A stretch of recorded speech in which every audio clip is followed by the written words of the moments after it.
Hi friends, मैं निशांत दिलेला Navjyoti paramedical institute campaign. आज का हमारा टॉपिक है peripheral blood smear and Leishman stain. Peripheral blood smear को हम इसलिए आज हम बताएंगे कि स्मेयर हम कैसे बनाते हैं, क्योंकि हमने पिछला टॉपिक आपको डीएलसी के बारे में पूरा पढ़ा दिया। अगर आपको डीएलसी के बारे में देखना है तो हमारे पिछले वीडियो में आप जाकर देख सकते हैं। तो डीएलसी को ही फाइंड आउट करने के लिए बेटा पेरिफेरल ब्लड स्मेयर बनाते हैं और लिस्मैन स्टेन करते हैं। तो इस टॉपिक को आगे बढ़ने से पहले आप सभी से रिक्वेस्ट है कि मेरे चैनल को लाइक एंड सब्सक्राइब कर दीजिए। चलिए बढ़ते हैं अपने टॉपिक पे। सबसे पहले बेटा हम बात करते हैं पेरिफेरल ब्लड स्मेयर। इसके अंदर बेटा दो चीज हम सबसे पहले लेते हैं। पहले देखिए रिक्वायरमेंट, हमें किस किस की रिक्वायरमेंट पड़ती है पेरिफेरल ब्लड स्मेयर बनाने। सबसे पहले हमें जरूरत पड़ती है बेटा माइक्रोस्कोपिक ग्लास स्लाइड। एक ग्लास स्लाइड होती है, उसकी हमें रिक्वायरमेंट पड़ती है। सेकेंड नंबर हमें स्प्रेडर की हमें रिक्वायरमेंट पड़ती है। ठीक है, स्प्रेडर का मतलब होता है फैलाने वाला। जो एक तो स्लाइड होती है, जैसे एग्जाम्पल तौर पे देखिए आप, दिस इज द स्लाइड। ये बेटा क्या है कि स्लाइड है। ठीक है, दिस इज द स्प्रेडर। इसको क्या बोलते हैं? स्प्रेडर। स्लाइड और स्प्रेडर बिल्कुल सेम दिख रहे हैं। ठीक है, लेकिन आपको आइडेंटिफिकेशन कैसे करना है, स्प्रेडर कौन सा अच्छा होता है, उसके बारे में आपको ध्यान रखना पड़ेगा। स्प्रेडर बनाने के लिए आप क्या करते हैं कि इसके जो कॉर्नर जो होते हैं, this is the corner, 1 2 3 4 is the corner होते हैं। कॉर्नर साइड को हम क्या करते हैं, इसको हम घिस लेते हैं। क्या करते हैं? अच्छे से घिस लेते हैं। ठीक है, क्योंकि जो स्प्रेडर जो होता है वो स्लाइड के अपेक्षा थोड़ा कैसा हो, उसकी चौड़ाई कैसी हो, कम होनी चाहिए। अगर अच्छा स्प्रेडर वही होगा, क्योंकि इसकी चौड़ाई जो है वो थोड़ी कम होनी चाहिए स्लाइड की अपेक्षा। ठीक है, पहली चीज। इसका दूसरा, इसका मेन क्या होता है, ये स्मूथ होना चाहिए। इसके क्या होना चाहिए बेटा? पूरे स्मूथ होना चाहिए, तभी स्लाइड आपकी अच्छी बनेगी। स्मेयर जब आप बनाएंगे, ब्लड स्मेयर जब बनाएंगे, तो आपको ये क्या होना चाहिए? स्मूथ होना चाहिए, बिल्कुल चिकना होना चाहिए। ठीक है, और इसके जो कॉर्नर है, इसको क्या करते हैं, हम हल्के से घिस लेते हैं, कॉर्नर में घिस लेते हैं। क्यों घिस लेते हैं? बिकॉज हमें टंग शेप बनाना होता है। कैसा शेप बनाना है बेटा? हमें टंग, टंग बोल तो जीभ। ठीक है, तो हमें टंग शेप बनाने के लिए क्या करते हैं, इसकी जो चौड़ाई जो होती है, इसको क्या करते हैं, कॉर्नर पे हम क्या करते हैं, हल्के से घिस लेते हैं। और तीसरी चीज, ये कहीं से भी ब्रेक ना हो, टूटी ना हो स्प्रेडर। पहला क्या है, सबसे अच्छा क्या होना चाहिए, इसका स्मूथ होना चाहिए। ठीक है, और इसकी चौड़ाई स्लाइड की अपेक्षा कम होनी चाहिए। This is the main factor होता है बेटा स्प्रेडर का। अगर अच्छा स्प्रेडर बनाना है तो इसके कॉर्नर को हल्के से क्या करेंगे, थोड़ा सा हम इसको रफ घिस लेंगे, और धीरे से, और इसका जो चौड़ाई जो है कम होनी चाहिए स्लाइड की अपेक्षा, स्मूथ होना चाहिए। ठीक है, तो आपको पता नहीं ब्लड स्मेयर बनाते क्यों हैं। हम क्या करते हैं, इसको सेल्स को आइडेंटिफिकेशन के लिए हम ब्लड स्मेयर बनाते हैं। क्यों बनाते हैं?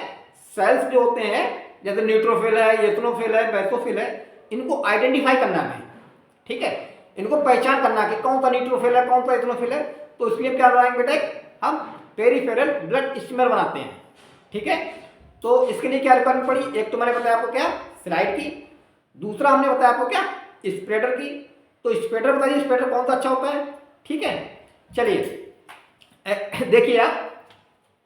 और तीसरा हमारा होता है बेटा क्या, ईडीटी ब्लड होना चाहिए। क्या होना चाहिए? ईडीटी ब्लड हो या होल ब्लड हो। ठीक है, और नेक्स्ट हमारा होता है मार्कर पेंसिल। क्या होना चाहिए? एक मार्कर होना चाहिए पेंसिल से, जो कि हम पेशेंट के स्लाइड पे पेशेंट की आईडी और पेशेंट का नाम डाल देते हैं।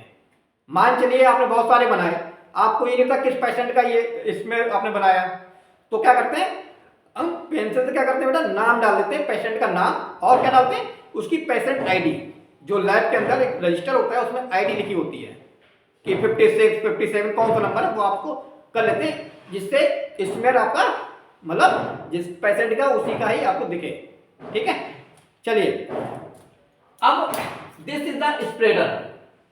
दिस इज द स्प्रेडर और दिस इज द स्लाइड। ये स्लाइड है, ये क्या बेटा स्प्रेडर है। इसको हम क्या करते हैं 1 ड्रॉप ब्लड डाल रखते हैं। कितना डालते हैं 1 ड्रॉप ब्लड डालते हैं और स्प्रेडर रखते हैं 30 to 45 एंगल पे। कितने बेटा 30 से 45 एंगल या 30 से 40 एंगल पे क्या करते हैं रखते हैं और उसको क्या करते हैं स्प्रेड, इसको फैला देते हैं, ब्लड को क्या करते हैं फैला देते हैं। जैसे ही हम ब्लड को फैलाते हैं तो ये सेकंड आप पिक्चर देखिए आप, ये टंग शेप, ये कैसा बनेगा बेटा ये टंग शेप में आपको बनके तैयार हो जाएगी स्मेर टंग शेप में। ठीक है, टंग शेप में जब तैयार हो जाएगी बेटा तो इस टंग शेप में इसकी जो लंबाई होती है 2 से 3 सेंटीमीटर, 2 to 3 सेंटीमीटर लेंथ होनी चाहिए किसकी स्मेर की।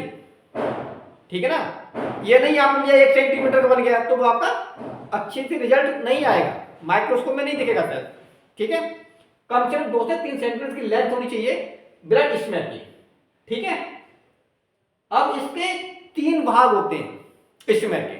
पहला भाग क्या है हेड, दूसरा क्या है बॉडी और सबसे जो कॉर्नर लास्ट में जो होता है वो होता है टेल।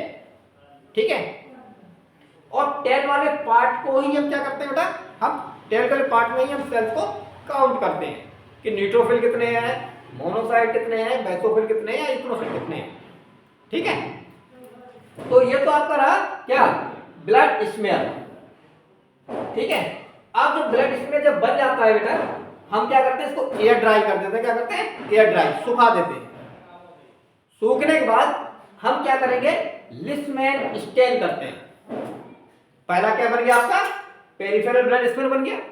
इसमें तैयार होने के बाद बेटा हम क्या करते हैं लिस्मेन स्टेन, जिसको हम रोमन वस्की स्टेन भी कहते हैं। क्या कहते हैं रोमन वस्की स्टेन। रोमन वस्की स्टेन क्या होता है, रोमन वस्की स्टेन का मतलब होता है इसका combination of acid and base. इसके अंदर एसिड भी होता है और बेस भी होता है, इसलिए हम इसको रोमन वस्की स्टेन कहते हैं। अब एसिड और बेस को हम क्यों लेते हैं, इसलिए लेते हैं ये जो सेल्स होते हैं बेटा, सेल्स के अंदर क्या होता है न्यूक्लियस होता है। क्या होता है बेटा, जैसे कि ये सेल्स है, मान लीजिए ये सेल्स है, इस सेल्स के अंदर न्यूक्लियस होगा, जैसे कि न्यूट्रोफिल है, एग्जांपल के तौर पे क्या है ये न्यूट्रोफिल है ना। तो इसके अंदर क्या है बेटा न्यूक्लियस है और इसके अंदर क्या भरे है बेटा, क्या है दिस ग्रेन्यूल और क्या है साइटोप्लाज्म। ठीक है, साइटोप्लाज्म ही है और ग्रेन्यूल्स भी दिख रहे हैं आपको और ये क्या दिख रहा है आपको न्यूक्लियस। ये जो न्यूक्लियस और जो होता है न्यूक्लियस किससे मिलकर बना होता है बेटा, डीएनए और आरएनए से। डीऑक्सीरिबो न्यूक्लिक अम्ल, लास्ट में क्या आ गया अम्ल आ गया, अम्लीय हो गया। इसलिए रोमन वस्की स्टेन में एक क्या ले गया अम्लीय चीज लेते हैं।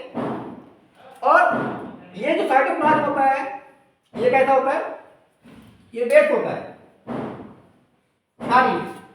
कैसा होगा क्षारीय होगा बेस। इसलिए रोमन वस्की में हमने क्या लिया, एक तो अम्लीय चीज ले ली हमने और दूसरा क्या लिया हमने एक बेस ले लिया। क्यों लिया, क्योंकि हमें सेल्स को भी आइडेंटिफाई करना है और उसके प्लाज्मा को भी हमें आइडेंटिफाई करना है। तो identification of the cells morphology. ठीक है ना, इज इट क्लियर। तो इसमें क्या होता है एक चीज ध्यान रखना बेटा, लिस्मेन स्टेन के अंतर्गत जैसे कि जो एसिड वाला है, एसिड क्या है आपका न्यूक्लियस है, जो एसिड वाला हमेशा क्या लेगा बेस को पकड़ेगा। किसको पकड़ेगा बेस। बेस बोले तो क्षारीय, अम्लीय जो चीज होगी वो क्षारीय को पकड़ता है। ठीक है, और जो क्षारीय चीज होगी वो किसको पकड़ेगा अम्लीय को पकड़ेगा। ठीक है ना, जैसे कि हमने कहा ये न्यूक्लियस है, न्यूक्लियस कैसा होता है बेटा अम्लीय होता है। क्या होता है अम्लीय या एसिड बोलते हैं। तो एसिड वाला कैसा कलर ले लेगा बेस का पकड़ेगा और बेस का कलर कैसा होता है ब्लू कलर। कैसा होगा ब्लू। और जो अम्लीय होगा उसका कलर कैसा होता है, एसिड कलर कैसा होता है बेटा, एसिड कलर होगा रेड या पिंक। ठीक है ना, एक समझ में आ गया। क्योंकि इसलिए हम लेते हैं क्योंकि हमारे सेल्स के अंदर एक न्यूक्लिक चीज होती है बेटा, एक क्षारीय चीज होती है, दोनों चीज होती है। इसलिए हम जो लिस्मेन स्टेन लेंगे उसके अंदर भी क्या होगा एक अम्लीय चीज होगी और एक क्षारीय होगी। अम्लीय चीज कौन सी होती है एजियर, और क्षारीय कौन सी होती है मिथाइलिन ब्लू। ठीक है ना, मिथाइलिन ब्लू क्या है क्षारीय है, एजियोड क्या है, ये अम्लीय है। तो एक अम्लीय ले लिया और क्षारीय ले लिया, ठीक है ना, इज इट क्लियर। तो इसको हम बोलते हैं लिस्मैन स्टेन। लिस्मैन क्या है बेटा, लिस्मैन एक साइंटिस्ट का नाम है। किसका नाम है, साइंटिस्ट का पूरा नाम है सर विलियम बुक लिस्मैन।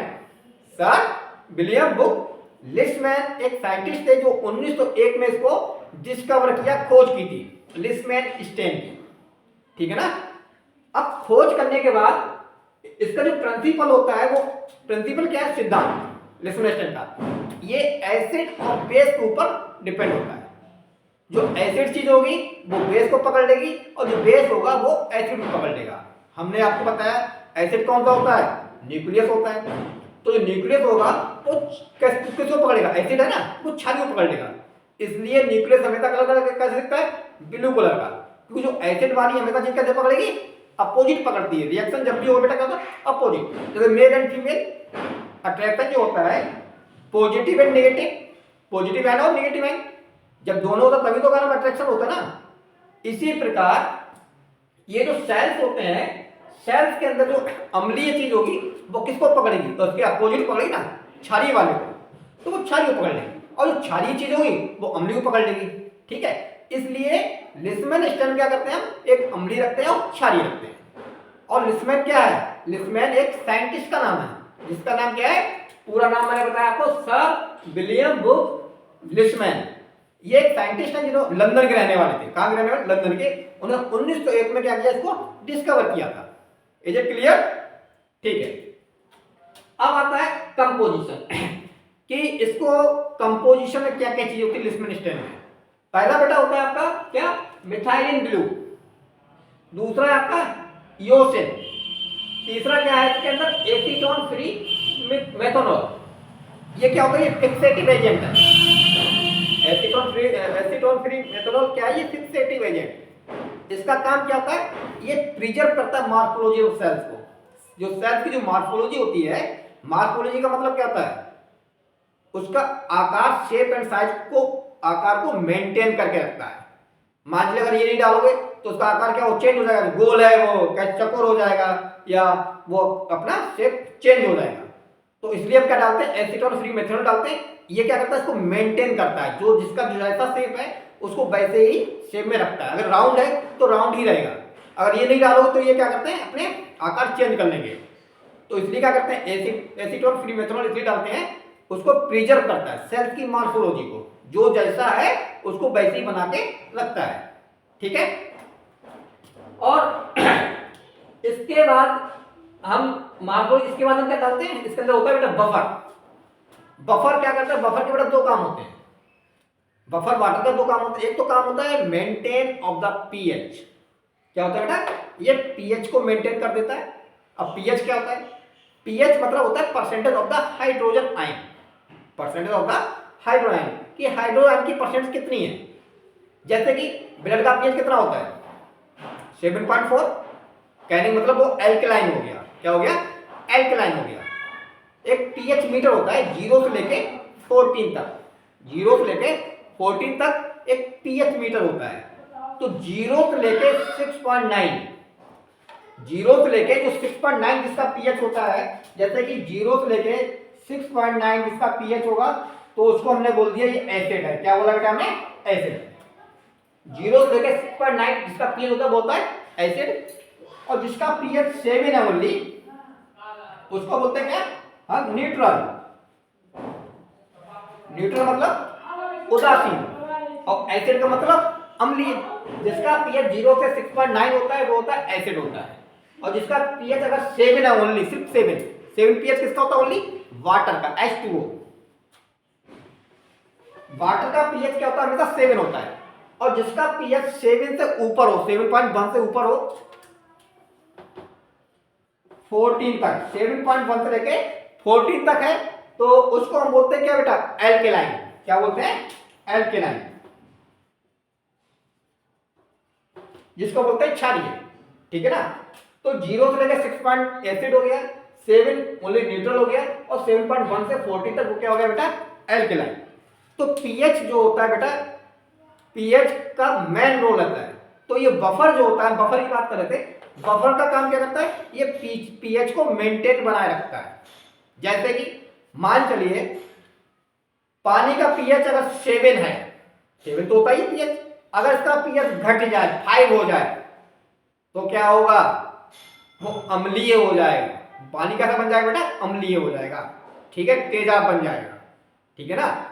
तो अगर इसका पीएच अगर बढ़ जाए 7 से, मान लो 8.6 हो जाए, तो वो कैसा होगा, क्षारीय हो जाएगा पानी। आपने देखा समुद्र का पानी कैसा होता है, खारा होता है, देखा नहीं देखा, सुना तो होगा आपने, ठीक है।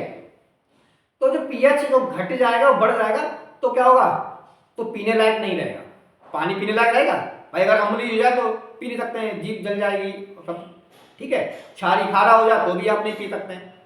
तो पीएच कितना होगी 7, तो इसको मेंटेन बनाने के लिए क्या काम करता है, बफर का काम होता है। किसका काम होता है, बफर। बफर का पहला काम होता है पीएच को मेंटेन बनाए रखता है, जो जितना पीएच है वो उतना ही रहेगा। जैसे पीएच 7 है तो 7 का 7 ही रहेगा, ठीक है। तो हम बात करते हैं लिस्मन की। लिस्मन स्टैंड में जो पीएच होता है वो 6.8 से लेके 7.2 तक रखते हैं, 6.82 से लेके 7.2 तक हम रखते हैं पीएच। तो ये बफर है, बफर का पहला काम क्या था, मेंटेन ऑफ द पीएच।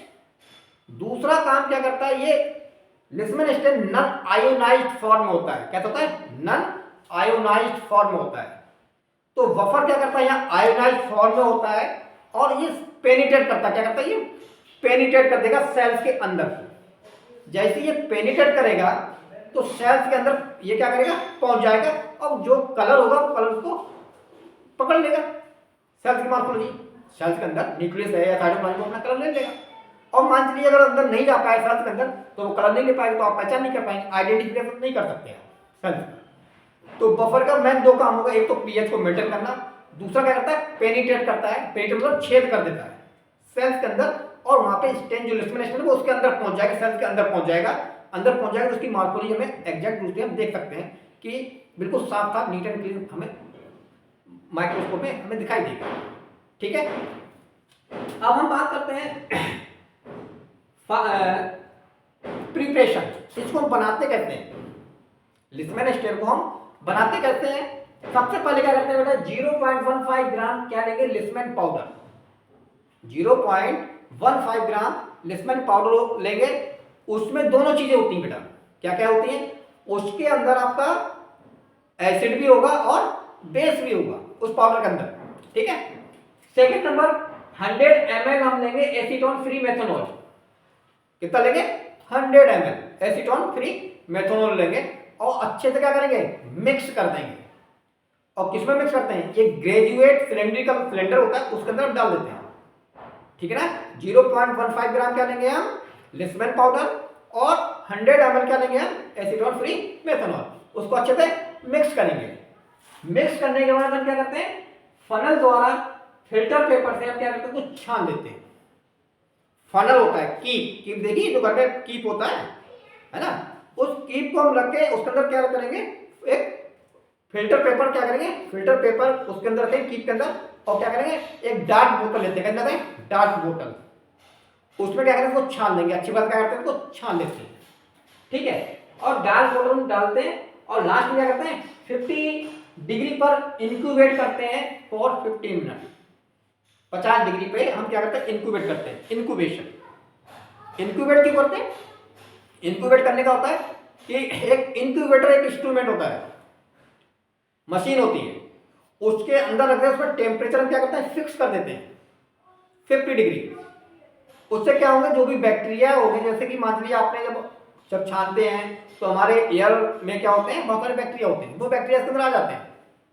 तो 50 डिग्री पे जितने भी जो बैक्टीरिया होंगे वो क्या हम किल हो जाएंगे, स्टेरिलाइज हो जाता है। क्या होता है, एक तरीका स्टेरिलाइज हो जाता है, ठीक है। तो इसको इंक्यूबेट भी करते हैं 50 डिग्री पर फॉर 15 मिनट के लिए, और आपका लिस्मन क्या होगा, तैयार हो जाता है, ठीक है। अब करते कैसे हैं वो हम बता रहे हैं आपको। सबसे पहले आपने एक स्लाइड लिया, ठीक है, स्लाइड को आपने रखा, स्मेल तो आपने बनाई दी, आपने टंगस्टन स्मेल बन गई आपकी। स्मेल को रखने के बाद क्या करते हैं, इसमें हम 8 to 16 ड्रॉप लिस्मन स्टेन डालेंगे। क्या डालते हैं बेटा, 8 to 16 ड्रॉप क्या करेंगे हम, लिस्मन स्टेन डाल देते हैं स्लाइड पे। वेट करते हैं 2 मिनट के लिए, 2 मिनट क्या करते हैं उसका वेट करते हैं। वेट करने के बाद हम इसमें ऐड बफर वाटर डालते हैं, double volume of Leishman powder, Leishman stain. मतलब कहने का मतलब पहले आपने सबसे पहले क्या किया, स्लाइड ले ली, इस स्लाइड पे 8 से लेकर 16 ड्रॉप क्या डाल दिया आपने, क्या डाला, लिस्मन स्टेन डाल दिया। फिर आपने 2 मिनट वेट किया। इसके बाद हम डालते हैं क्या, इसके अंदर ऐड कर देते हैं बफर वाटर, कितना, डबल वॉल्यूम। जैसे कि लिस्मन स्टेन आपने डाला 8 से, जैसे 8 ड्रॉप डाला तो बफर वाटर कितना हो जाएगा, 8 का दुगना कितना हो गया, 8 दूनी 16, तो 16 ड्रॉप क्या डालेंगे हम, क्या डालेंगे, इसमें बफर डालेंगे। ठीक है, बफर डालने के बाद क्या करते हैं हम वेट करते हैं बेटा 8 मिनट, 8 मिनट इसका हम इंतजार करते हैं बफर वाटर डालने के बाद। और 8 मिनट के बाद हम क्या करते हैं, ये वेट करने के बाद इसको हम क्या करते हैं, हॉरिजॉन्टल पोजीशन में, दिस द क्या है, एक तो होता है दिस द हॉरिजॉन्टल, ठीक है। हॉरिजॉन्टल पोजीशन में कभी भी इसको स्लाइड को वॉश नहीं करेंगे, साफ नहीं करेंगे पानी से। अगर करोगे ऐसे, आपने मान लिया ऐसे डाला, जैसे आपने डाला हॉरिजॉन्टल पोजीशन में, तो क्या होगा, स्लाइड जो आपने इसमें बनाया वो धुल जाएगा, तो आपका रिपोर्ट आपकी अच्छी नहीं आएगी, माइक्रोस्कोप में नहीं दिखेगा। आपको क्या करना है, vertical, this is the vertical position, this is the vertical, this position is vertical. Vertical position में टेप वाटर से क्या करेंगे, इसको हल्के से इसको धीरे से पानी चलाएंगे और धीरे से इसको वॉश कर देंगे स्मेयर को। जो स्टेन किया ना, स्टेन जो एक्सेस स्टेन है वो क्या होगा, धुल जाएगा। जब वो धुल जाएगा, वॉश हो जाएगा, फिर क्या करते हैं, ब्लॉटिंग करते हैं। क्या करते हैं, ब्लॉटिंग। ब्लॉटिंग मतलब जो भी टिश्यू पेपर जो होता है उसको क्या करते हैं, इसको ब्लॉटिंग करते हैं, उसको हम रख देते हैं, उसको ये पानी को एब्जॉर्ब कर लेगा, सूख जाएगा। सूखने के बाद इसको एयर ड्राई करते हैं, क्या करते हैं, एयर ड्राई करेंगे। और एयर ड्राई करने के बाद क्या करते हैं, हम माइक्रोस्कोपिक एग्जामिनेशन करते हैं। This is the microscope. Microscope क्या करेंगे, इसको हम एग्जामिनेशन रखेंगे 100x पे। कितने एक्स पे रखेंगे बेटा, 100x। 100x का मतलब समझते हैं आप, उसमें 3x होते हैं माइक्रोस्कोप में, आपने देखा होगा, 10x, 45x and 100x। x का मतलब होता है टाइम, गुना, कि 10 गुना ये आपको बड़ा दिखेगा। 45 का मतलब 45 गुना ये आपको लार्ज दिखेगा, बड़ा दिखेगा। और 100 का मतलब 100 गुना आपको बड़ा दिखेगा। ठीक है, तो 100x पे हम देखेंगे यूज ऑफ ऑयल इमर्शन। किसका यूज करेंगे, ऑयल इमर्शन का हम यूज करेंगे, ऑयल इमर्शन का यूज करेंगे और माइक्रोस्कोप में इसको एग्जामिन करेंगे।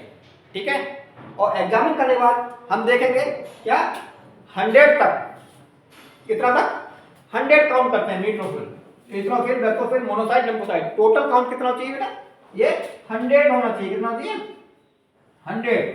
ठीक है, मान चलिए न्यूट्रोफिल आपको मान चलिए न्यूट्रोफिल आपको 40 दिख गए, है ना, एसिनोफिल आपको 5 दिख गए, 45, और बेसोफिल आपको 1 दिख गया, मोनोसाइट। तो ये सब टोटल मिला के न्यूट्रोफिल, एसिनोफिल, मोनोसाइट, ये सब मिला के आपको 100 होना चाहिए। कितना चाहिए, 100। और 100 होगा, फिर इसको हम रिपोर्ट हम दे देते हैं। उम्मीद करते हैं डीएलसी के बारे में पूरा आपको समझ में आ गया होगा। आज के लिए इतना बहुत, नेक्स्ट टॉपिक के लिए आप मेरा वीडियो देखिए। बाय।